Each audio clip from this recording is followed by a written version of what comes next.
ओम देवकी सुत गोविंद वासुदेव जगतपते देहि मे तनयम कृष्णम त्वामहम शरणम गतः। हरे कृष्ण। आप सभी को सावन पुत्रदा एकादशी की बहुत बहुत शुभकामनाएं।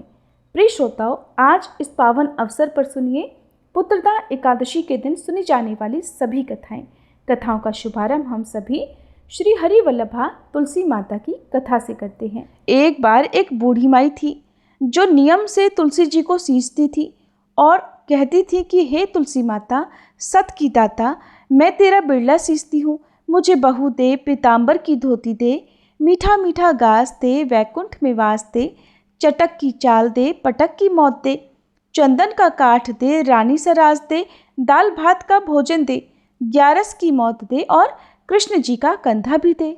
ऐसा वह बूढ़ी माई हर दिन तुलसी माता से कहा करती। तब तुलसी माता ये सुन सुनकर सूखने लगी। तब एक दिन भगवान ने उनसे पूछा, हे तुलसी, क्या बात है, तुम क्यों सूख रही हो? तब तुलसी माता बोली, मैं क्या बताऊं प्रभु। तो श्री कृष्ण ने कहा कि अगर मैं नहीं पूछूंगा तो और कौन पूछेगा। तब तुलसी माता ने कहा कि प्रभु, एक वृद्धा रोज आती है और यही बात कह जाती है, मैं उसकी सारी बातें तो पूरी कर दूंगी, लेकिन कृष्ण का कंधा कहाँ से लाऊंगी। तब भगवान बोले कि हे तुलसी, जब वह वृद्धा मरेगी तो मैं अपने आप कंधा दे आऊँगा, तुम बूढ़ी माई से कह देना। उधर कुछ समय बाद वह बूढ़ी माई मर गई। जब गांव के सभी लोग उनकी अर्थी को लेकर जाने लगे तो वह किसी से नहीं उठ पाई। तब भगवान एक 12 बरस के बालक का रूप धर कर आए और बालक बने श्री कृष्ण ने उन लोगों से कहा कि भाइयों, इन बूढ़ी माई के कान में मुझे एक बात कह लेने दो, शायद उठ जाएं। अगर मैं इनके कान में एक बात कहूँगा तो ये जरूर उठ जाएंगी। तब गांव वालों ने कहा, हम तो कोशिश करके देख चुके, तुम भी कर लो। तब बालक बने श्री कृष्ण ने बूढ़ी माई के कान में कहा, हे बूढ़ी माई, मन की निकाल ले, पीताम्बर की धोती ले, मीठा मीठा घास ले, वैकुंठ का वास ले, चटक की चाल ले, पटक की मौत ले, कृष्ण का कंधा भी ले। ये सुनकर बूढ़ी माई हल्की हो गई। तब भगवान ने उन्हें कंधा दिया और बूढ़ी माई को मुक्ति मिल गई। हे तुलसी माता, जैसे बुढ़िया माई को मुक्ति दी वैसे सबको देना। जैसे अंत समय में बूढ़ी माई को श्री कृष्ण का कंधा मिला, वैसा ही सबको देना। सभी प्रेम से बोलिए तुलसी मैया की जय। श्री कृष्ण भगवान की जय। महाराज युधिष्ठिर ने पूछा, हे मधुसूदन, श्रावण मास के शुक्ल पक्ष में किस नाम की एकादशी आती है? कृपया उसका भी वर्णन कीजिए। तब भगवान श्री कृष्ण बोले, राजन, प्राचीन काल की बात है, द्वापर युग के प्रारंभ का समय था। महिष्मती नगरी में राजा महिजीत अपने राज्य का पालन करते थे, किंतु उन्हें कोई पुत्र नहीं था, इसलिए वह राज्य उन्हें सुखदायक नहीं लगता था।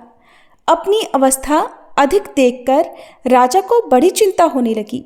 उन्होंने प्रजाजनों के बीच बैठकर एक दिन इस प्रकार कहा, प्रजाजनों, इस जन्म में मुझसे कोई पातक नहीं हुआ है। मैंने अपने खजाने में अन्याय से कमाया हुआ धन भी कभी जमा नहीं किया। ब्राह्मणों और देवताओं का धन भी मैंने कभी नहीं लिया है। पुत्रवत प्रजा का पालन किया है, धर्म से पृथ्वी पर अधिकार जमाया है। दुष्टों को, चाहे वे बंधु और पुत्रों के समान ही क्यों न हो, मैंने उन्हें हमेशा दंड दिया है। शिष्ट पुरुषों का सदैव सम्मान किया है और किसी को द्वेष का पात्र कभी नहीं समझा। फिर क्या कारण है जो मेरे घर में आज तक पुत्र उत्पन्न ही नहीं हुआ? आप लोग कृपया इस पर विचार करें। राजा के ये वचन सुनकर प्रजा और पुरोहितों के साथ कुछ ब्राह्मणों ने उनके हित का विचार करके गहन वन में प्रवेश किया। राजा का कल्याण चाहने वाले वे सभी लोग इधर उधर घूमकर ऋषि सेवित आश्रमों की तलाश करने लगे। इतने में ही उन्हें एक आश्रम पर मुनिश्रेष्ठ लोमश जी के दर्शन हुए। लोमश जी धर्म के तत्वज्ञ, संपूर्ण शास्त्रों के विशिष्ट विद्वान, दीर्घायु और महात्मा हैं। उनका शरीर लोम से भरा हुआ है। वे ब्रह्मा जी के समान तेजस्वी हैं। एक एक कल्प बीतने पर उनके शरीर का एक लोम अर्थात रोम विक्षीर्ण होता है, टूट कर गिरता है, इसीलिए उनका नाम लोमश हुआ है। वे महामुनि तीनों कालों की बात जानते हैं। उन्हें देखकर सभी लोगों को बड़ा हर्ष हुआ। लोगों को अपने निकट आया देखकर लोमश ऋषि ने पूछा, तुम सब लोग यहाँ किस लिए आए हो? अपने आने का कारण बताओ। तुम लोगों के लिए जो भी हितकर कार्य होगा उसे मैं अवश्य ही करूँगा। प्रजाजनों ने कहा, हे ब्राह्मण, इस समय महिजीत नाम वाले जो राजा हैं उन्हें कोई पुत्र नहीं है। हम लोग उन्हीं की प्रजा हैं जिनका उन्होंने पुत्र की तरह पालन किया है, लेकिन उन्हें पुत्रहीन देखकर उनके दुख से दुखी होकर हम तपस्या करने का दृढ़ निश्चय करके यहाँ आए हैं। हे द्विजोत्तम, राजा के भाग्य से हमें इस समय आपका दर्शन प्राप्त हुआ है और महापुरुषों के दर्शन से ही मनुष्यों के सब कार्य सिद्ध हो जाते हैं। मुने, अब हमें उस उपाय का उपदेश कीजिए जिससे हमारे राजा को पुत्र की प्राप्ति हो। उनकी बातें सुनकर लोमश ऋषि 2 घड़ी के लिए ध्यान मगन हो गए। इसके बाद राजा के प्राचीन जन्म का वृतांत जानकर उन्होंने कहा, प्रजावृंद सुनो। राजा महिजीत पूर्व जन्म में मनुष्यों को चूसने वाला धनहीन वैश्य था और वह वैश्य गांव-गांव घूमकर व्यापार किया करता था। एक दिन ज्येष्ठ के शुक्ल पक्ष में दशमी तिथि को जब दोपहर का सूर्य तप रहा था, वह किसी गांव की सीमा में एक जलाशय पर पहुंचा। पानी से भरा हुआ जलाशय देखकर वैश्य ने वहां जल पीने का विचार किया। इतने में ही वहां अपने बछड़े के साथ एक गऊ भी आ पहुंची। वह प्यास से व्याकुल और गर्मी से पीड़ित थी, इसलिए तालाब में जाकर जल पीने लगी। लेकिन वैश्य ने पानी पीती हुई उस प्यासी गाय को हाँक कर दूर हटा दिया और स्वयं पानी पीने लगा। उसी पाप कर्म के कारण राजा इस समय पुत्रहीन हुए हैं। किसी जन्म के पुण्य से इन्हें निष्कंटक राज्य की प्राप्ति हुई है। प्रजाजनों ने कहा, मुने, किंतु पुराणों में तो उल्लेख है कि प्रायश्चित रूप पुण्य से ही पाप नष्ट होते हैं, इसलिए कृपया ऐसे पुण्य कर्म का उपदेश कीजिए जिससे उस पाप का नाश हो सके। तब लोमश ऋषि बोले, प्रजाजनों, श्रावण मास के शुक्ल पक्ष में जो एकादशी होती है वह पुत्रदा के नाम से विख्यात है। वह मनोवांछित फल प्रदान करने वाली है। तुम सब उसी व्रत का पालन करो। यह सुनकर प्रजाजनों ने मुनि को नमस्कार किया और नगर में आकर विधि पूर्वक पुत्रदा एकादशी के व्रत का अनुष्ठान किया। उन्होंने विधि पूर्वक जागरण भी किया और उसका निर्मल पुण्य राजा को अर्पण कर दिया। कुछ ही समय में रानी ने गर्भ धारण किया और प्रसव का समय आने पर एक स्वस्थ और बलवान पुत्र को जन्म दिया। इस प्रकार पुत्रदा एकादशी के इस पावन महात्म्य को सुनकर मनुष्य पापों से मुक्त हो जाता है और इहलोक में सुख पाकर परलोक में स्वर्गीय गति को प्राप्त करता है। सभी प्रेम से बोलिए पुत्रदा एकादशी की जय। अब आपको सुनाते हैं विट्ठल भगवान के एक भक्त की कथा। पंढरपुर में विट्ठल नाथ जी के परम भक्त गोराजी कुमार अपनी पत्नी और अपने 2 वर्ष के बेटे के साथ रहते थे। गोराजी मन में भगवान का सुमिरन करते और मिट्टी के बर्तन बनाते रहते। एक दिन की बात है, उनकी पत्नी पानी भरने गई और अपने बेटे को गोराजी के पास छोड़ गई। पहले पानी दूर दूर से भरकर लाना होता था। बच्चे को खेलता देखकर गोराजी ने सोचा कि ये तो खेल में व्यस्त है, तब तक कुछ काम ही कर लेना चाहिए। तो वे मिट्टी के ढेर पर पानी छिड़ककर पैरों से मिट्टी कुचलने लगे और मुंह से विट्ठल विट्ठल का नाम जपने लगे। पैरों से मिट्टी कुचलते कुचलते उनकी आंख बंद हो गई और वह परमात्मा में ही स्थिर हो गए। पैरों से मिट्टी कुचलने का कार्य लगातार चालू था। इसी बीच काम करते करते उनका ध्यान इस प्रकार लगा कि उनकी समाधि लग गई। उधर बालक की नजर खेलते खेलते अपने पिता पर पड़ी तो वह उनकी ओर आया। सोचा उसके पिता उससे प्यार करेंगे, लेकिन बालक जैसे ही पास आया गोरा जी का पैर बालक पर पड़ गया और जिस तरह वह मिट्टी कुचल रहे थे उसी तरह से कुचलते रहे। लेकिन अब की बार पैरों के नीचे मिट्टी नहीं बल्कि उनका खुद का बालक आ गया, जिसे वे मिट्टी कुचलने की तरह कुचलते रहे। बालक चीखा, लेकिन गोरा जी तो भक्ति में मगन थे। बालक की आवाज उनके कानों तक नहीं पहुंची और वह बालक मिट्टी में मिल गया। गोरा जी तो भक्ति में लीन थे, उन्हें अपना होशो हवास ही नहीं था और इस तरह उनके पैर लगातार चलते रहे और उनका खुद का पुत्र उनके पैरों के नीचे कुचला गया। अब वह मिट्टी में मिल चुका था। कुछ ही समय में उनकी पत्नी जब पानी भरकर वापस आई तो बालक को ढूंढा, बालक कहीं दिखाई नहीं दिया। हर जगह वह अपने पुत्र को ढूंढने लगी। जब नहीं मिला तो वह रोने लगी। उसका रोना सुनकर आसपास के लोग इकट्ठे हो गए। गोरा जी तो भक्ति में मगन थे, उन्हें कोई होश ही नहीं था। लेकिन जब उनकी पत्नी ने उन्हें हिलाया डुलाया, स्पर्श किया, तब उनकी समाधि टूट गई।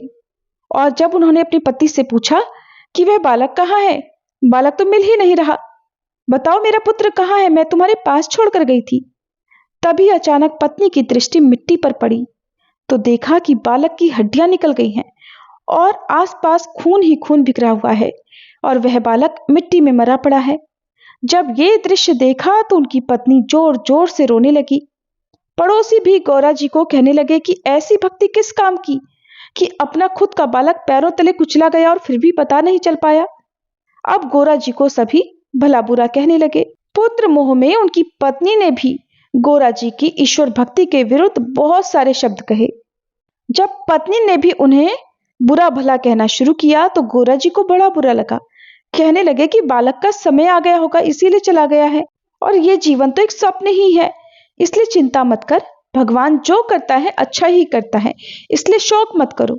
उधर भगवान ने जब देखा तो अपने भक्त की परेशानी दूर करने के लिए भगवान एक योगी का रूप धरकर गोरा जी के द्वार पर आ गए और आकर अलख जगाई। गोरा जी की पत्नी का नियम था कि घर आए अतिथि को भोजन कराए बिना कभी भी जाने नहीं देती थी। अब द्वार पर साधु आया है और इधर उसका पुत्र मरा हुआ पड़ा है। तो द्वार पर साधु को आया देखकर पहले तो उसने अपने पुत्र के शव को एक वस्त्र से ढक दिया और योगी को आसन देकर भोजन बनाने के लिए रसोई घर में चली गई। भोजन बनाने के बाद जब उसने योगी को जीवने की प्रार्थना की तब योगी कहने लगा कि पहले अपने पुत्र को बुला, जब तक तेरा पुत्र नहीं आएगा मैं भी भोजन नहीं करूंगा। तब गोरा जी की पत्नी कहने लगी कि महाराज जी, मेरा बालक तो खेलने गया है, आप भोजन कर लीजिए, जब बालक आएगा तो बाद में खा लेगा। लेकिन महाराज जी तो जिद करने लगे कि मैं तुम्हारे पुत्र के बिना भोजन ही नहीं करूंगा। अब की बार गोरा जी की पत्नी ने योगी महाराज को बताया कि महाराज जी, मेरा पुत्र तो भगवान के पास चला गया है। ऐसा कहकर वह जोर जोर से रोने लगी। तब योगी ने पुत्र के शव पर से कपड़ा खींचा तो बोले कि अरे झूठ क्यों बोल रही है, तुम्हारा लड़का तो ये रहा। और जैसे ही उन्होंने कपड़ा खींचा वह बालक उठकर बैठ गया। मृत्यु को प्राप्त हुआ वह बालक जीवित हो गया। और जब उधर गोरा जी को पुत्र के जीवित होने का समाचार सुनाने उनकी पत्नी उनके पास पहुंची तो गोरा जी अपनी पत्नी पर बहुत गुस्सा हुए। कहने लगे, तुम्हारे कारण ही तो मेरे प्रभु को इस पृथ्वी पर वैकुंठ छोड़कर आना पड़ा। अरे, अगर तुमने मेरे भगवान की भक्ति के बारे में भला बुरा नहीं कहा होता तो आज मेरे भगवान को इतना कष्ट ना सहना पड़ता। तुम्हारे ही कारण मेरे भगवान को दुख सहना पड़ रहा है, इसलिए आज से तुम मेरी पत्नी नहीं हो, आज से तुम मेरी माता के समान हो।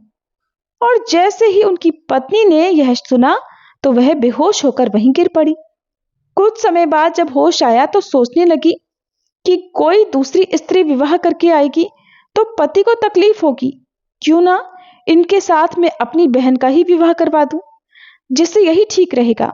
ऐसा सोचकर पहले वह अपने पीहर गई और अपनी माँ से बोली, माँ, तुम्हारे दामाद को फिर से शादी करने की इच्छा हुई है, इसलिए मेरी छोटी बहन की शादी इनके साथ करवा दो।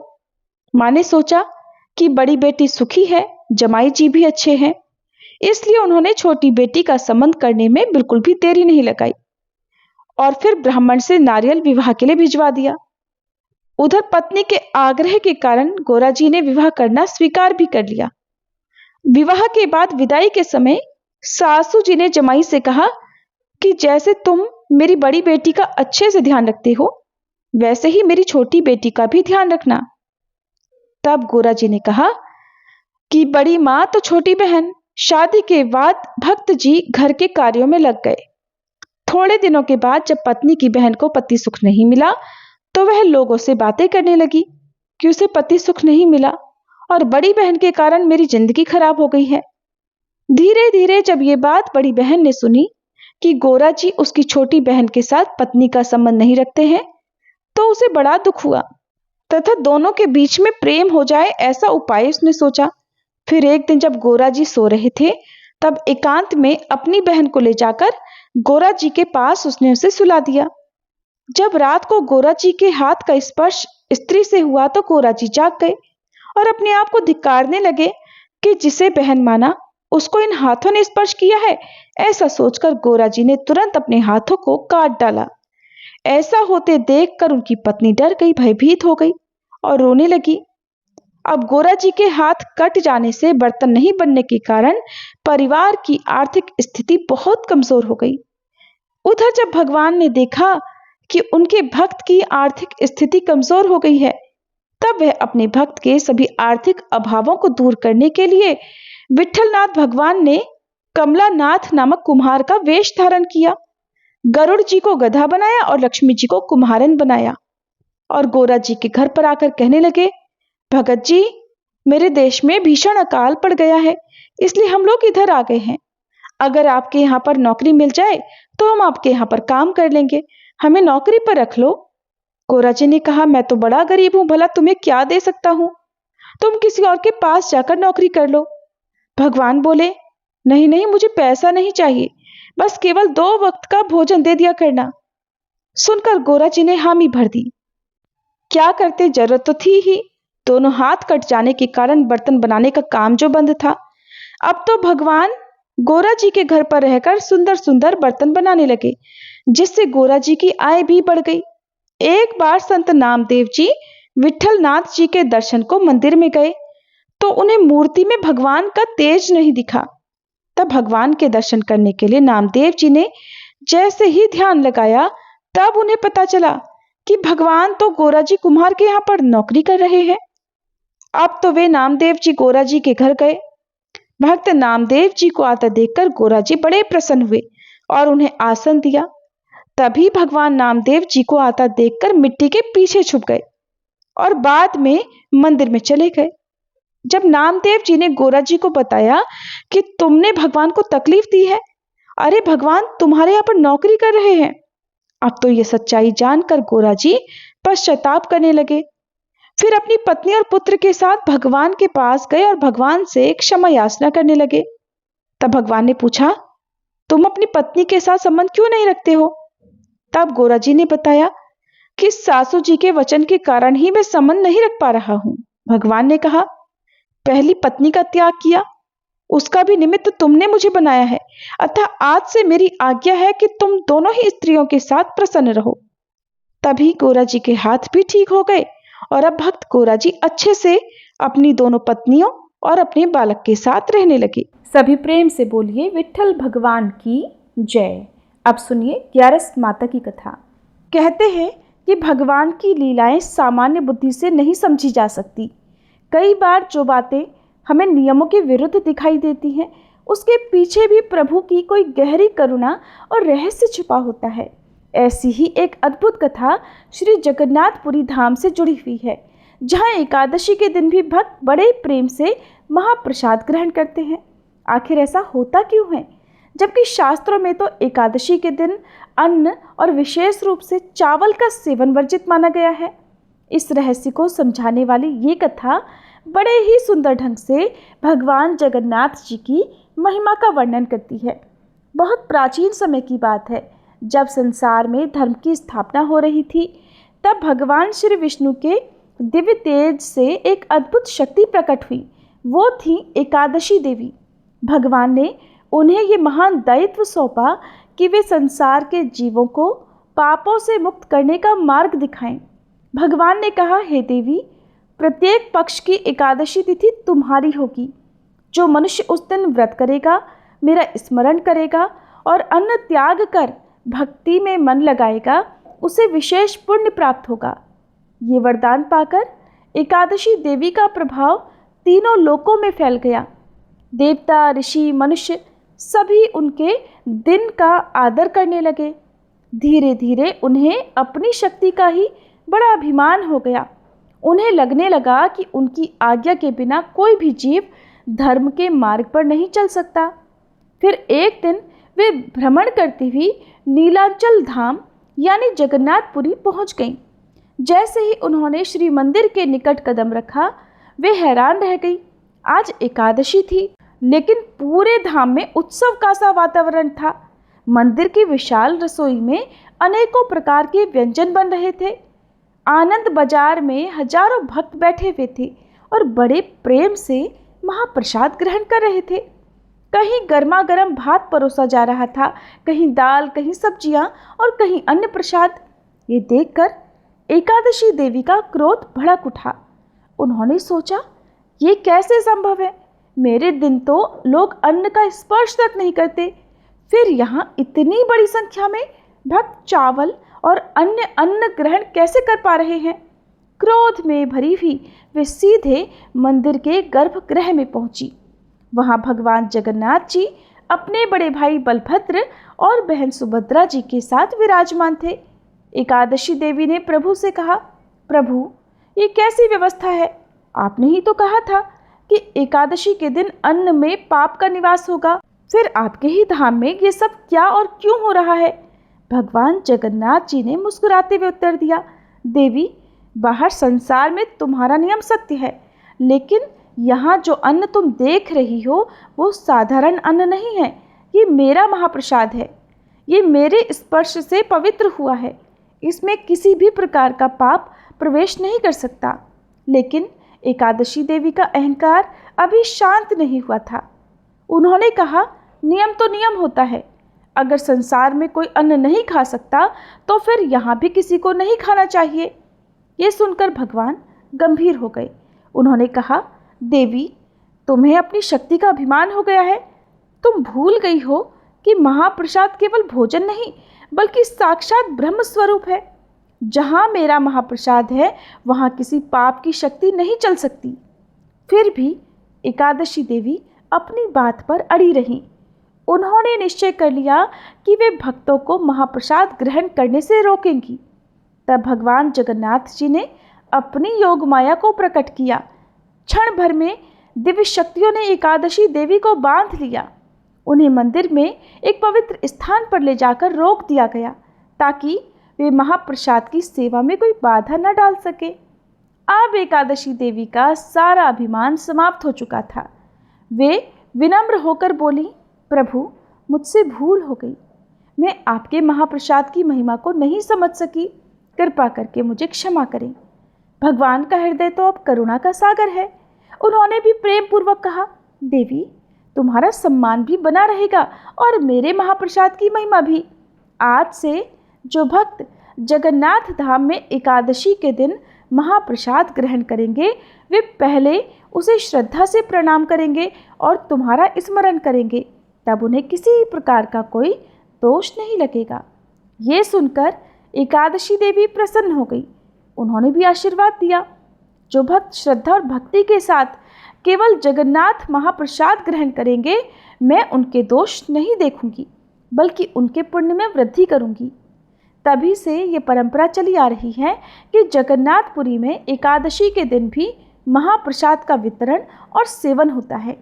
वहाँ महाप्रसाद को सामान्य भोजन नहीं बल्कि स्वयं भगवान का स्वरूप माना जाता है। और ये कथा हमें सिखलाती है कि धर्म के नियम अत्यंत महत्वपूर्ण हैं, लेकिन भगवान का प्रेम, उनकी कृपा, उनका महाप्रसाद उन सभी नियमों से भी श्रेष्ठ है, बढ़कर है। जहाँ प्रभु की विशेष आज्ञा और कृपा होती है वहाँ सामान्य नियमों का स्वरूप भी बदल जाता है। इसीलिए तो जगन्नाथ धाम में भक्त बड़ी श्रद्धा से कहते हैं, महाप्रसादे गोविंदे नाम ब्रह्माणि वैष्णवे स्वल्प पुण्यवताम राजन विश्वासो न ही जायते। अर्थात महाप्रसाद, भगवान गोविंद, भगवान का नाम और वैष्णव, इनकी महिमा पर विश्वास करना भी बड़े पुण्य का फल है। सभी प्रेम से बोलिए, जय जगन्नाथ, जय एकादशी माता। अब सुनिए 11 माता की आरती। ओम जय एकादशी माता, मैया जय एकादशी माता। विष्णु पूजा व्रत को धारण कर शक्ति मुक्ति पाता। ओम जय एकादशी माता। तेरे नाम गिनाऊं देवी भक्ति प्रदान करनी, गण गौरव की देनी माता शास्त्रों में वरनी। ओम जय एकादशी माता। मार्ग शीर्ष के कृष्ण पक्ष की उत्पन्ना विश्वतारिणी जनमी, शुक्ल पक्ष में हुई मोक्षदा मुक्तिदाता बन आई। जय एकादशी माता। पौष के कृष्ण पक्ष की सफला नामक है, शुक्ल पक्ष में होए पुत्रदा आनंद अधिक रहे। ओम जय एकादशी माता। नाम षट तिला माघ मास में कृष्ण पक्ष आवे, शुक्ल पक्ष में जया कहावे विजय सदा पावे। जय एकादशी माता। विजया फागुन कृष्ण पक्ष में शुक्ला आमल की, पाप मोचनी कृष्ण पक्ष में चैत्र महाबल की। ओम जय एकादशी माता। चैत्र शुक्ल में नाम कामदा धन देने वाली, नाम बरूथनी कृष्ण पक्ष में वैशाख महावाली। ओम जय एकादशी माता। शुक्ल पक्ष में होए मोहनी अपरा ज्येष्ठ कृष्ण पक्षी, नाम निर्जला सब सुख करनी शुक्ल पक्ष रखी। जय एकादशी माता। योगिनी नाम आषाढ़ में जानो कृष्ण पक्ष करनी, देव शयनी नाम कहायो शुक्ल पक्ष धरनी। जय एकादशी माता। कामिका श्रावण मास में आवे कृष्ण पक्ष कहिए, श्रावण शुक्ला होए पवित्रा आनंद से रहिए। जय एकादशी माता। अजा भाद्रपद कृष्ण पक्ष की परिवर्तनी शुक्ला, इंद्रा आश्विन कृष्ण पक्ष में वृत से भव सागर निकला। जय एकादशी माता। पापांकुश है शुक्ल पक्ष में आप हरनहारी, रमा कार्तिक में आवे सुखदायक भारी। ओम जय एकादशी माता। देवोत्थानी शुक्ल पक्ष की दुख नाशक मैया, पावन मास में करो विनती पार करो नैया। ओम जय एकादशी माता। परमा कृष्ण पक्ष में होती जन मंगल करनी, शुक्ल पक्ष में होए पद्मनी दुख दारिद्र हरनी। ओम जय एकादशी माता। जो कोई आरती एकादशी की भक्ति सहित गावे, जन गुर्दिता स्वर्ग का वासा निश्चय वह पावे। ओम जय एकादशी माता। मैया जय एकादशी माता। ओम जय एकादशी माता।